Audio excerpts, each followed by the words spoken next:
Buenas noches, bienvenidos a Signo Pesos, la economía al alcance de su pantalla. Estos son los temas claves de hoy. Retroceso en la recuperación. Durante agosto, la economía colombiana cayó más de lo registrado en el mes de julio. Las cuarentenas y medidas restrictivas fueron de nuevo las causas, según el DANE. Analizaremos la coyuntura económica con Felipe Campos, un experto en la materia. Ahorro en niveles históricos. Los fondos privados de pensiones reportaron que a septiembre los ahorros de sus afiliados mostraron una buena recuperación y se encuentran ya en niveles nunca antes alcanzados, inclusive en medio de la pandemia. El vicepresidente técnico de Asofondos nos contará todos los detalles. La máxima multa a Rappi. La Superintendencia de Industria y Comercio confirmó que esa compañía se pasó por encima varias normas de protección al consumidor, por lo que le impuso una sanción de 2.000 salarios mínimos. El superintendente Andrés Barreto nos contará los motivos. Comenzamos Signo Pesos con el reporte del DANE sobre la actividad económica en Colombia durante agosto, que muestra un retroceso en ese proceso de recuperación que habíamos visto hasta el mes de julio. Según el director del DANE, la economía cayó 10,6% en el octavo mes de este 2020. Eso significa que tenemos que presentarle al país que el crecimiento de la actividad económica anual en el mes de agosto en su serie original es del menos 10,63%, entonces su variación por la serie ajustada por efecto estacional es muy similar y es del menos 10,59%. En el mes de agosto, las actividades primarias están teniendo o presentando una variación anual en términos reales del menos 11,55%, una variación mucho más pronunciada que la que observábamos en el mes de julio, que era del menos 7,17%, debido particularmente a una dinámica del sector agrícola en donde flores y banano están presentando unas noticias negativas. En las actividades secundarias estamos viendo una contracción del menos 12,10%, una contracción que está muy en línea a las dinámicas que hemos visto en junio y en julio, y finalmente las actividades terciarias presentan una contracción del menos 10,06% en la medida en que, como lo presentábamos anteriormente, las actividades de comercio minorista y reparación de vehículos están presentando una mayor contribución a esa contracción debido a que en el mes de agosto no tuvimos los efectos colaterales del día sin IVA. Lo que nos está mostrando es que los efectos estacionales en esta coyuntura que estamos viviendo en la economía se diluyen muy rápidamente en la medida en que tenemos unas contracciones muy importantes, inducidas en cierta forma por las limitaciones a la actividad económica que estuvieron vigentes hasta el mes de agosto. Entonces se espera que rápidamente en el mes de septiembre el cambio o el levantamiento de esas restricciones en actividades de comercio, combustible, transporte, puedan empezar a dejar de presentar tantos números negativos y ver en realidad cuáles son los efectos que ha dejado la pandemia del COVID-19 sobre la estructura económica del país. Y para analizar toda esta situación y lo que viene para el país en materia económica, le doy la bienvenida a Felipe Campos, director de investigaciones de Alianza Valores. Doctor Campos, buenas noches. Gracias por estar nuevamente aquí en Signo Pesos. ¿Cómo ha estado? Muy bien, gracias Víctor. Buenas noches y buenas noches a los oyentes. Muchas gracias por la invitación. Doctor Campos, para tener un poco el contexto, veníamos de caídas mensuales desde abril del menos 20%. Cuando se cierra la economía, y de ahí en adelante empieza una pendiente positiva, como llaman ustedes los analistas, cuando uno ve la gráfica y vemos ya una recuperación en mayo, hasta julio, ¿no? Prácticamente después, entre julio y agosto, vemos cómo vuelve, todavía con cifras negativas, ¿no? Cómo vuelve a caer la economía colombiana. ¿Por qué se da ese retroceso, ese freno en la recuperación que veníamos trayendo hasta el mes de julio? Bueno, primero que todo, pues me gustaría explicar qué es el índice. De pronto Los oyentes están acostumbrados a oír el PIB, ¿no? El Producto Interno Bruto, que sale cada 3 meses. El DANE tiene un indicador adicional que nos trata de ayudar para saber qué va a ser ese Producto Interno Bruto cada mes, y lo llama el ICE, que es el Índice de Seguimiento Económico. Entonces eso nos ayuda junto a la tasa de desempleo para ver cómo le va al país, cómo estamos yéndonos en este camino de la recuperación. Y como usted dice, Víctor, pues claro, el dato desanima porque veníamos en una pendiente de recuperación, todos los números negativos, pero pues estábamos brincando de un -20 en abril y ya íbamos en cerca de -9 en julio, y uno decía, bueno, vamos para arriba. Y este dato de agosto nos trae muchas enseñanzas. Entonces yo creo que hay algunos elementos buenos que no hay que desestimar. Creo que de hecho es solo una piedra en el camino, porque digamos que la parte fundamental de lo que frena el dato es por supuesto el tema de las restricciones, como nos decía el director del DANE. Y hay algunos elementos positivos. Digamos, si uno quisiera dividir ese dato, que es como un tropezón, una caída de los -9,5 al -10,5, uno diría un tema agropecuario, en donde, como decía el director del DANE, hay algo con flores, hay algo con banano, hay un tema de café que ha estado muy lento, eso lo podemos ver ahora. Hay una noticia positiva, por ejemplo, el tema de la industria y la construcción siguieron igual de mal, pero no peor, o sea, no entraron en deterioro, y hay unos planes muy importantes para el próximo año, y es bueno que no se hayan deteriorado, incluso pese a las restricciones, pero la gran parte de la caída se la lleva todo lo relacionado a las restricciones, todo lo que está relacionado con el comercio, con el transporte, con el turismo, con el servicio de alimentos. Todo eso fue lo que nos devuelve, y ahí es donde uno entiende la importancia del tema de las cuarentenas y de las restricciones sobre el desarrollo económico hacia adelante. Doctor Campos, cuando uno empieza a seguir punto por punto, mes por mes, la reactivación económica de Colombia, veníamos viendo como una especie de V, ¿no? Caímos muy fuerte y nos veníamos recuperando muy fuerte. Ahorita volvemos como a descender un poquito entre julio y agosto. Tal vez la figura no será una recuperación en V, sino en W, es decir, caemos, rebotamos, pero volvemos a caer para volver a rebotar.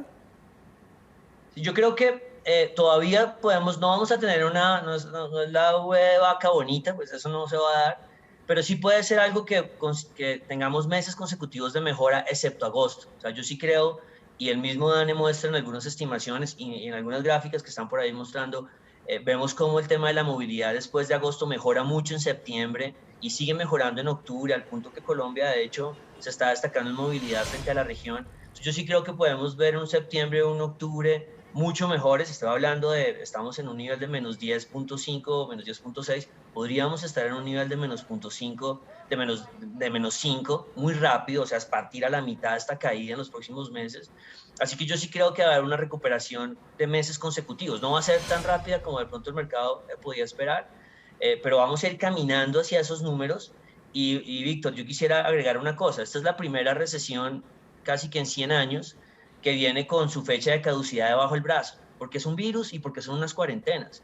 Entonces, lo que uno tiene que es tratar de terminar estos 4 o 5 meses acercándose al cero, en la medida de lo que sea posible, obviamente, ojalá sin cuarentenas, y por ahí en marzo vamos a tener el primer dato positivo, y de ahí en adelante vienen datos muy fuertes positivos, porque la recesión en todo el mundo acaba en marzo, porque ahí arrancaron las cuarentenas.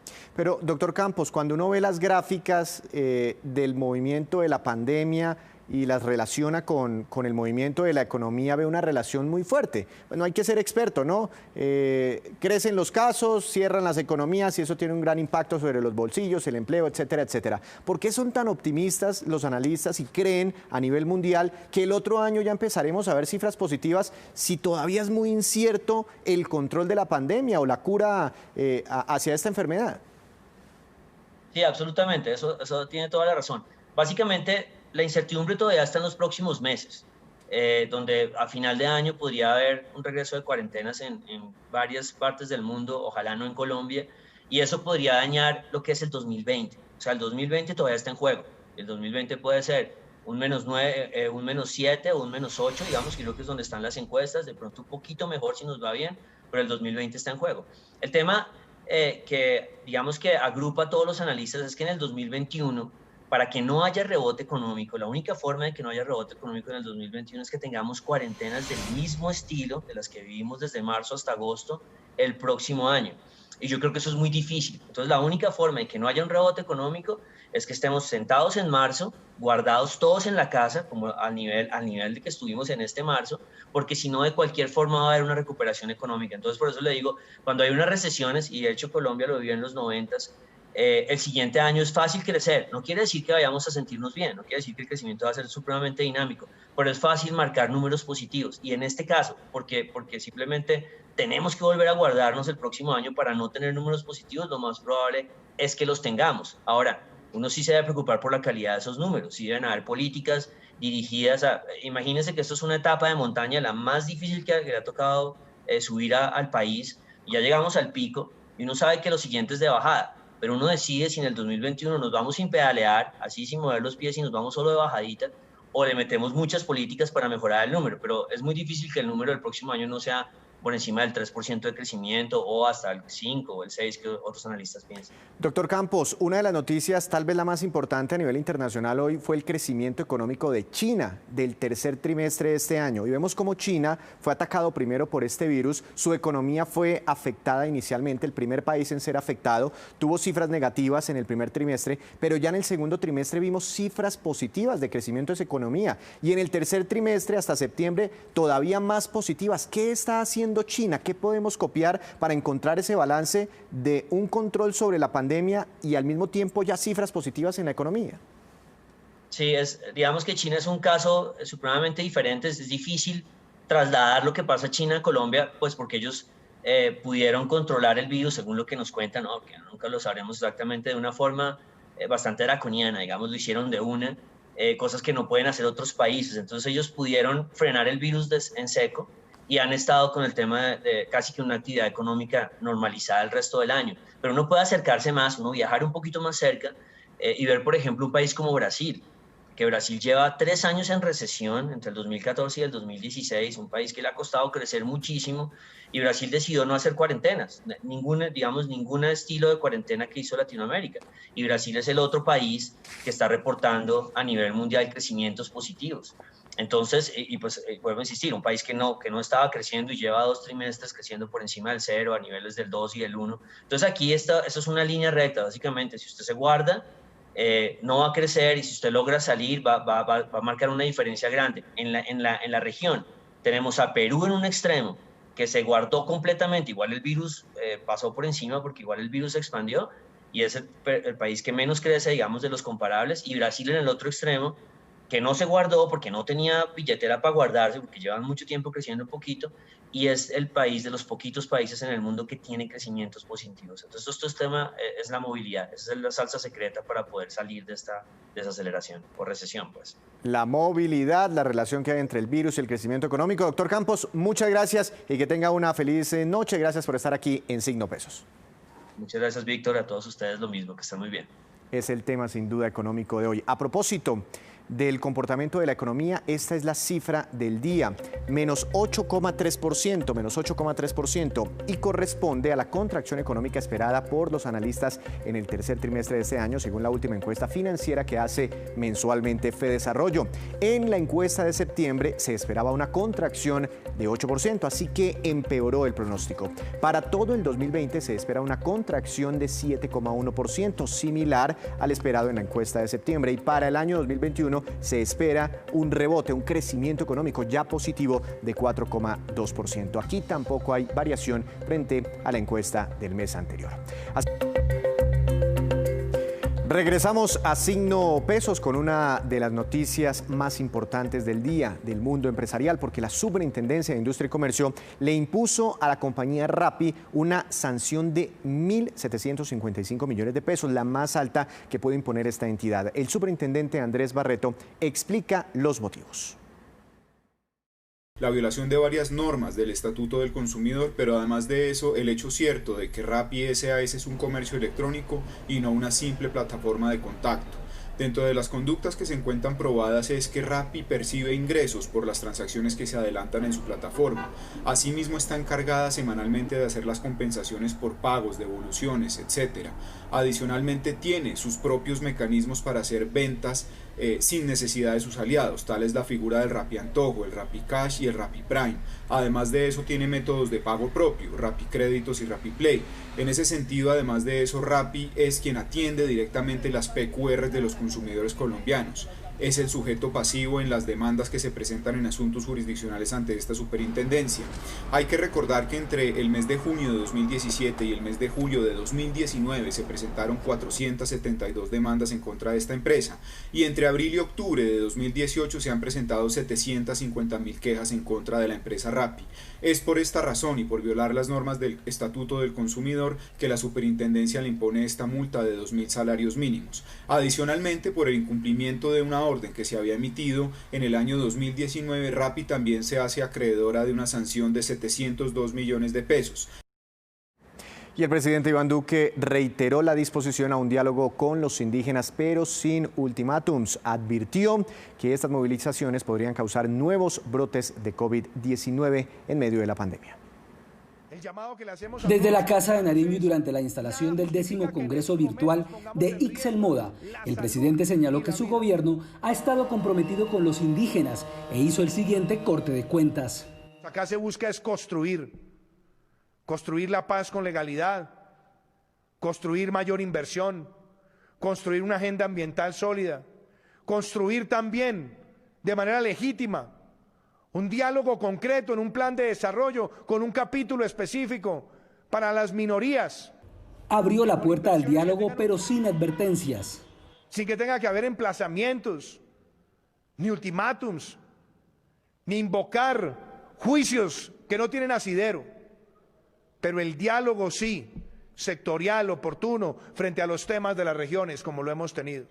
Y señaló que las movilizaciones pueden llevar a nuevos rebrotes que afectarían la economía en noviembre y diciembre. Nada ni nadie puede argumentar que para ser escuchado en una democracia se requiere la promoción de una aglomeración.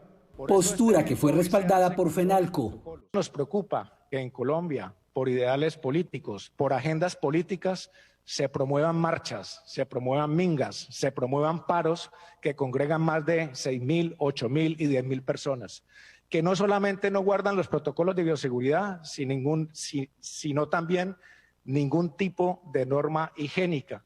Quien quiera afectar el desarrollo de un país en la reactivación frente a un desastre natural como una pandemia, solamente puede tener una actitud apátrida, que no merece nada distinto al rechazo colectivo. El presidente Duque hizo un llamado para que además la protesta que se adelante se mantenga pacífica, porque nada justifica el vandalismo que afecta los derechos de terceros. Puerto Colombia, en el área metropolitana de Barranquilla, se convierte en otro de los atractivos turísticos más importantes de la región Caribe. Argemiro Pion nos envió este informe. Hola, buena tarde. Mire, son al menos 10 balnearios los que tiene el municipio de Puerto Colombia, como este donde nos encontramos, por ejemplo, que es el sector del Muelle. Es una playa habilitada para turistas, para bañistas, pero aquí en Puerto Colombia además se encuentra toda una oferta gastronómica y otros atractivos turísticos que se los mostramos en el siguiente informe. Con playas limpias, ordenadas y muy seguras, luce hoy el municipio de Puerto Colombia Atlántico. Que permitan que Puerto Colombia se convierta en ese atractivo habitacional, educacional, turístico, histórico, donde el arte, la música, la gastronomía sean pilar fundamental para el desarrollo económico y el bienestar social. El recorrido turístico en esta población se puede iniciar en el histórico Castillo de Salgar, que data de la época colonial. Esta edificación fue un fuerte español que sirvió como presidio y refugio y tiene una de las mejores panorámicas para contemplar el mar Caribe. Otra visita obligada es la Plaza Central, donde se encuentra la antigua estación del ferrocarril que cuenta la historia del muelle de Puerto Colombia. Y los hoteles a la orilla del mar, con estilo moderno y zonas adecuadas para la práctica del deporte náutico. Todo este sector es muy bonito, donde se puede desarrollar diferentes actividades, tanto náuticas, deportivas y de sol y playa. Y qué decir de los edificios que son patrimonio arquitectónico, así como los escenarios deportivos y casas de campo para los paseos en familia que permiten disfrutar de este tesoro natural. Con todo ese centro histórico del municipio de Puerto Colombia, de donde salía el tren hacia la ciudad de Barranquilla. Por aquí entró el desarrollo a toda Colombia. En este bello municipio del área metropolitana de Barranquilla se levantan además grandes y modernos complejos habitacionales y también se construye el futuro con la ampliación de la plaza y recuperación del viejo muelle. Bueno, y dentro de todo este plan de recuperación de sitios emblemáticos se encuentra también el histórico muelle que vemos al fondo, el cual está en estos momentos en proceso de reconstrucción. En Puerto Colombia Atlántico, Argemiro Pion, Noticias Caracol. Gracias, Argemiro. Y una peligrosa y antihigiénica forma de empacar tapabocas se evidenció en las calles del centro de Bogotá. Algunos vendedores informales, sin ninguna medida de bioseguridad, los empacan, los ofrecen y los venden sin ningún control. Al caminar por la calle 12 con Caracas, en pleno centro de la ciudad, es normal encontrar vendedores informales a toda hora y en todo momento. Pero lo sorpresivo fue encontrar a estos 3 hombres sentados en vía pública, quienes a mano limpia, sin guantes y con plata en sus manos, inician uno de los procesos de su negocio callejero, empacar tapabocas en bolsas. Los tapabocas, al parecer de tela, son introducidos en una bolsa transparente, con sus dedos lo empuja hasta el fondo, mientras con la otra mano manipula billetes. Después lo dejan en el suelo al lado de otros que ya están empacados, sosteniéndolos con unas piedras para que no se los lleve el viento o el humo de los vehículos. Terrible porque la inseguridad es tenaz, ¿te imaginas? La cuestión del COVID es muy cierto y está muy tenaz. Pero al seguir el recorrido en la Plaza de la Mariposa, en pleno corazón de Bogotá, otro hombre hace el proceso de empacado de estos tapabocas desechables y, al igual que el anterior, introduce sus dedos por el lado donde se pone la boca. Eso está muy mal hecho. Ahí vienen los contagios y todo, sin saber si ellos se ponen guantes para empacarlos o no. Para los ciudadanos es muy grave que las autoridades de salud no hagan controles en estos comercios informales donde se manipulan y contaminan los tapabocas que compran y usan miles de personas, ingenuas de cómo fue este proceso de empacado. Cuando usted vio esas imágenes de cómo manipulan los tapabocas, ¿qué pensó? Pues pensé una cosa. Primero, que el gobierno no está haciendo una supervisión correcta a ese tipo de elementos. Y en segundo lugar, que perjudican al público, que necesariamente tenemos que usarlos. Además de la pésima manipulación de los vendedores, los tapabocas que se venden en los andenes de la ciudad están expuestos al humo de los vehículos, bacterias y otros microorganismos. No se recomienda comprar los tapabocas en la calle, ya que no sabemos si se ha manipulado de una manera adecuada e higiénica y podríamos poner nuestra salud en riesgo. Por último, los especialistas aseguraron que siempre hay que verificar las condiciones de bioseguridad de los tapabocas, que estos vengan en empaques sellados y destruir los que ya hemos usado. Pues, y es la hora de la movida empresarial con Juan Fernández. Juan, buenas noches. ¿De qué negocio nos quiere hablar arrancando esta semana? Bienvenido. Víctor, buenas noches. Hoy le voy a hablar de minería, de esmeraldas y una movida interesante en la que depende de alguna manera la compañía canadiense Furagems, la empresa que compró en 2017 el 76% de la mina Coscuez, ubicada en San Pablo de Borbur, en Boyacá, y que era propiedad de Esmeracol. El futuro de ese negocio dependía de alguna manera del éxito de la extensión del título minero que estaba venciendo en estos días. Finalmente se cerró la negociación con la Agencia Nacional de Minería de Colombia para una extensión por un periodo de 30 años de la licencia de extracción de esmeraldas colombianas. Es una licencia amplia que cubre un área de casi 47.000 hectáreas, incluye derechos exclusivos para la exploración, construcción y también extracción, por supuesto, de yacimientos de esmeraldas. Juan, ¿y cuándo fue otorgada inicialmente esa licencia? Pues Víctor, esa licencia fue inicialmente otorgada a Coscuez en octubre de 1995 y expiró el 9 de octubre pasado. Ahora irá, como le decía, hasta 2050, pero esa negociación trae condiciones interesantes como adoptar un estándar internacional de sostenibilidad para 2024. Coscuez también se recategoriza de un minero de mediana escala a un minero de gran escala. La regalía pagadera al gobierno en relación con la licencia está limitada al 1.5% de los ingresos de Coscuez, entre otros temas. Juan, ¿y por qué no nos cuenta un poco más sobre la historia de Coscuez? Sí, Víctor, quizás lo más interesante, la historia de Coscuez es importante para el país, es una de las minas más ricas de esmeraldas en el mundo y la compañía canadiense entró en ella porque si bien ha sido explotada durante más de 100 años, se ha hecho de manera superficial y no a profundidad, donde se encuentra un gran potencial de piedras. Coscuez, hacia mitad de la década de 1980, fue ese punto de disputa en la guerra de las esmeraldas entre Víctor Carranza y Luis Murcia. En el caso de Esmeracol, la compañía fue liderada por la familia Sánchez, pero lo que vino años después fue el interés de compañías mineras canadienses de entrar al negocio legal de las esmeraldas, tecnificarlo y de alguna manera tratar de borrar ese estigma que ha perseguido al negocio durante décadas. Pero fue ese camino pues para que las mineras internacionales pudiesen entrar más adelante al negocio en Colombia. Para terminar, Víctor, el mercado de las esmeraldas para exportación en Colombia puede sumar al año unos 150 millones de dólares.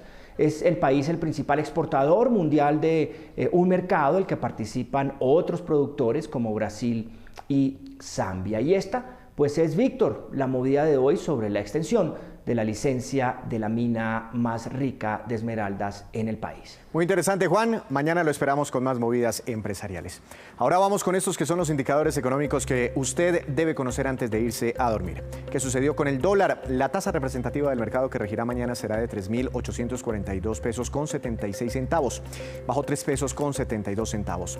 El petróleo de referencia Brent para Colombia cayó 1,14%, se ubicó en $42 con 44 centavos por barril. El precio interno del café colombiano también cayó y quedó en promedio para mañana a 1.046.000 pesos por carga. El índice Colcap de la Bolsa de Valores de Colombia tuvo una jornada positiva, subió 0,27%. La acción que se destacó por sus ganancias fue Bancolombia, con un incremento de 3,45%, y la acción que más bajó fue la preferencial del Grupo Argos, con un retroceso de 2,74%. Y antes de despedirnos, los dejo con el siguiente dato. Según la CEPAL, América Latina y el Caribe están así en materia de conectividad a Internet. 67% de habitantes usan Internet. 40 millones de hogares no tienen conexión a Internet. El teletrabajo ha crecido un 324% y la teleeducación ha aumentado un 157% este año. Todas estas cifras impulsadas también por esas restricciones generadas por la pandemia. Así terminamos por hoy, pero los esperamos mañana con una nueva emisión y con toda la información económica que usted necesita saber. Recuerde, esto es Signo Pesos, la economía al alcance de su pantalla. Que tenga una feliz noche.